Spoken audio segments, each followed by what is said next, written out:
बिस्मिल्लाहिर्रहमानिर्रहीम। खातिन हज़रात, मैं हूं अख्तर अब्बास और आप सबको मेरा सलाम पहुंचे। मिसेस हयात का सवाल हमारी टीम ने आज चुना है। वो कहती है मेरे दिल पे बहुत बोझ है। ये बोझ मेरे वालिदैन की तरफ से भी है। वो मुझे इतना ज़्यादा ओन नहीं करते और मैं बार बार उनके घर नहीं जा सकती। ये बोझ मेरे भाई ने भी मुझे अता किया। वो भी अपनी ज़िंदगी में खोया हुआ है अपने 3 बच्चों के साथ और बीवी के साथ। मेरे मियाँ मेरे साथ सोए हुए होते हैं और वो मेरी दोस्त का नाम लेते हैं सोते हुए, और कभी कभी तो जागते हुए भी।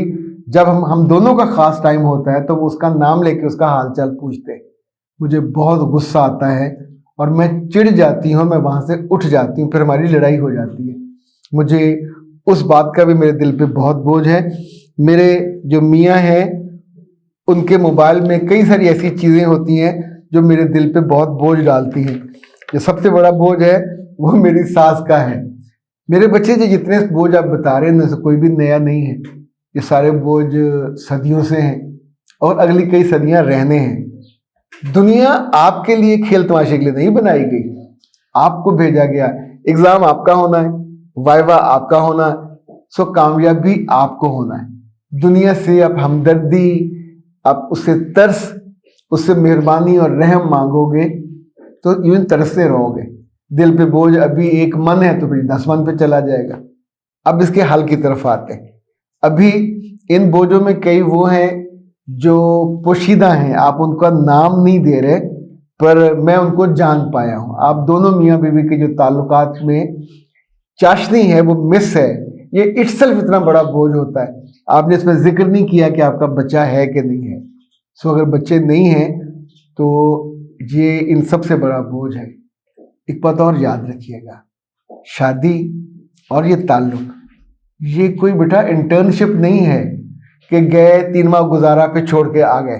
अभी मरियम ने आज 2 इश्तिहार आए हुए थे इंटर्नशिप के कि जो जूलॉजी वाले बेचारों को नौकरी कोई नहीं मिलती थी, तो ये जू में जाए, वहाँ जानवरों की जो न्यूट्रिशन चीज़ों में है उसको जाने, उनके मिजाज समझे, उसका कहते हैं बिहेवियर, उनकी मैनेजमेंट, उनके खाना, उनकी परवरिश, जो इनमें से उस मिजाज को समझ जाएगा, चाहे वो सिंपल जूलॉजी का BS हो या ये जिन्होंने किया हुआ होता है ना जानवरों की डिग्री, क्या उसका नाम है, वेटनरी, उनके लिए भी है।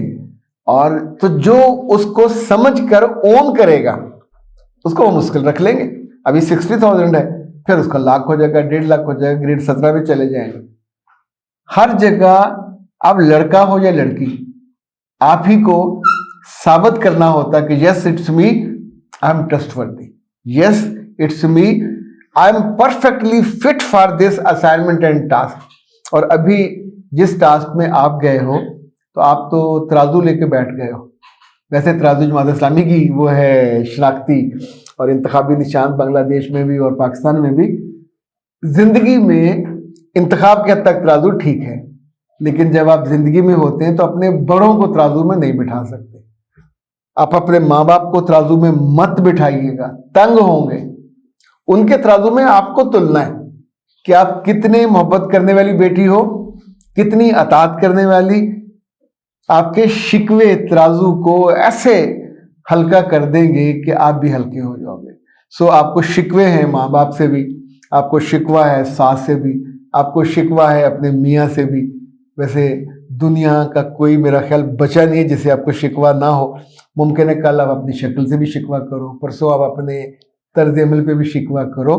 तो शिकवे जितने आप करते जाओगे ये ज़िंदगी में बोझ पड़ता जाएगा। और लड़कियों के दिल पे बोझ का मतलब पता क्या है?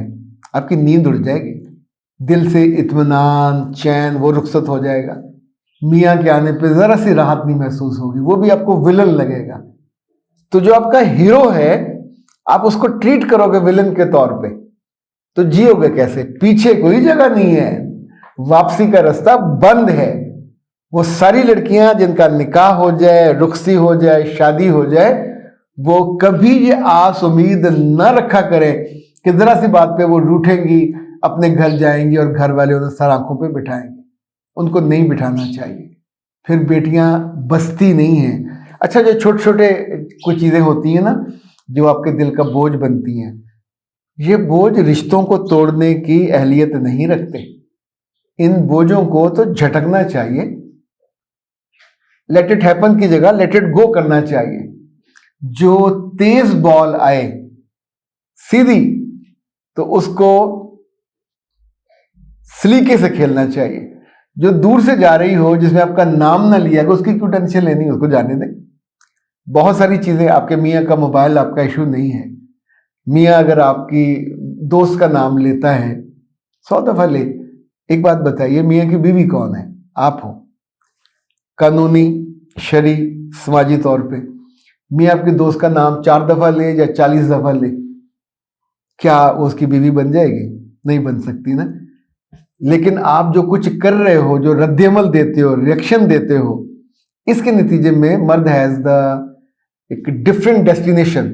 वो टारगेट और करता है कि मैं किसी ऐसी लड़की से ब्याह करूं जो मेरी कदर करे, जो मुझे ऐन मोहब्बत के मौके पे छोड़ के परे ना हट जाए, जो मेरी बेइज्जती ना करे, जो मुझे इनकार ना करे, जो मुझे डिनाइल पे ना रखे, जो मुझ पे शक। बहुत सारी चीजें हमें अपने जाती बच्चों की पता होती हैं माँ बाप को, पर हम उसको ओवरलुक करते हैं। ऐसे ही मियाँ की बातें ओवरलुक करनी चाहिए। अगर आप मुझसे दलील पूछे क्यों करे, तो मेरे बच्चे, इस दुनिया का मालिक कौन है? वो मेरा रब है। वो मेरी, आपकी, हम सब की दसियों गलतियां, दसियों का मतलब होता है बहुत ज्यादा, गिनती में नहीं है, रोजाना माफ करता है, दरगुजर करता है। अगर कहीं वो गुस्से वाला होता तो हर गलती पे हमको सजा देता। हर गली में, हर सड़क पे, हर चौक में वो लगे हुए होते फांसी के तख्ते, उसको आते जाते लटकाते, ये भी गुनाहगार, ये वो। ऐसा नहीं करता, मौका देता है। जब तक जिंदा हो वापसी का मौका वो देता है, माफी का मौका भी देता है। तो आप भी इस वाले मामले में बेहतर ये है कि अपने मियाँ को रुसवा ना करें, उसकी जगह जगह शिकायतें ना कीजिएगा और उसके लिए दुआ कीजिएगा। अपनी मोहब्बत का जो कोटा और मिकदार है, सच माने, उसको बढ़ा दीजिए। लड़कियां ये नहीं करती और उसके बाद उनके दिल का बोझ इतना बढ़ जाता है कि दिल फट जाता है, रिश्ता भी खत्म हो जाता है। वो नुकसान ज्यादा बड़ा होता है।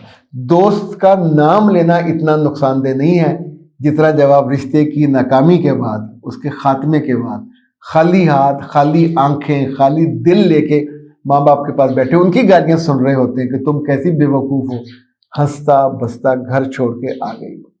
बहुत सी माएँ आपको ये भी कहती मिलेंगी कि लड़के ऐसे ही करते हैं, लड़कों को ऐसा नहीं करना चाहिए। मगर हम उनके साथ नहीं हैं, हमें आपका नुकसान नहीं होने देना, आपको नुकसान से बचाना है। सो मैं आपको समझाऊंगा कि इस वीडियो को दोबारा सुन लीजिए ताकि आप बड़े नुकसान से बच सको। इजाजत दीजिए, अस्सलाम वालेकुम।